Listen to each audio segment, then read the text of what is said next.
The Philadelphia Eagles are now 7-5 under new head coach Chip Kelly after just defeating the Arizona Cardinals by a final score of 24-21 down at the Link. Nick Foles had another 3 touchdown passes with no interceptions. That's 18 on the season without a pick. A little luck involved.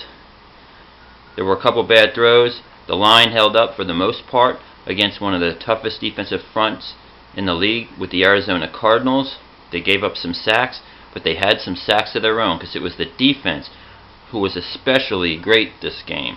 Yes, they gave up 21 points, but the offense kept going 3 and out, hanging on to a 24-7 lead, which eventually became 24-21.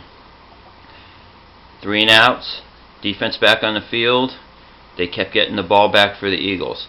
3 turnovers, including a couple of picks for the Eagles' defensive backfield off of Carson Palmer. Larry Fitzgerald had an impressive touchdown off of 3rd and 20 to bring the Cardinals back into it at the end of the first half. But I felt one of the key decisions of this game was the Eagles, seeing that their defense had played 5 straight really good games, deferring on the kickoff. So what happens? They get the ball back in the second half and build on their 17-7 lead, making it 24-7. Of course, they hung on for dear life in the end. They've got to get the ball moving in the fourth quarter if you're the Eagles offense more consistently. However, Zach Ertz, the tight end out of Stanford, really came. It was his coming out party today. He had 2 touchdowns. He got the scoring off early with a 26-yard touchdown reception from Foles. Later added a 6-yard touchdown catch. Great tight end play all around, because not only did Brent Selleck get a 1-yard score of his own on one play, setting up a touchdown, Selleck carried the Arizona Cardinals on his back and rumbled and tumbled for extra yards like Mark Bavaro, the old New York Giants tight end from the 80s. It was a sight to behold. So Zach Ertz, James Casey, and Brent Selleck, who I feel is one of the most underrated players in the NFL, really came out for Nick Foles. He's got the tight ends.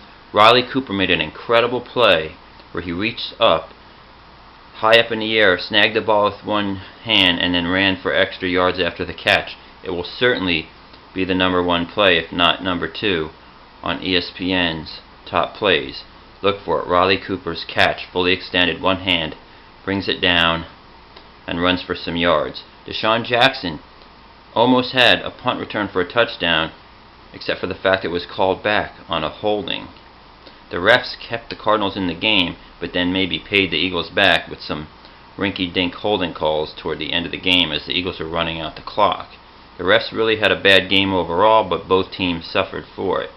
So the Eagles defend their home turf against Bruce Arians, the former Temple coach. They go to 7-5.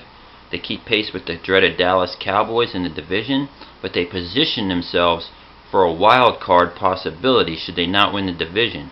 All you have to do is look at the Cardinals, who we've now beat for a tie-breaking scenario. We've already beaten the Packers. The Lions, if they don't win the division, we play them next week at the Link, so we could take another step forward in the conference. Everything's set up where the Eagles control their own destiny. Hopefully they have more than one route to the playoffs, because that last game, Week 16 matchup against Dallas, is at Jerry World. However, I believe in the Eagles. I think they could win the game. They just have to stay in position and keep winning, keep rolling along. In the NFC East, the Philadelphia Eagles, 7-5.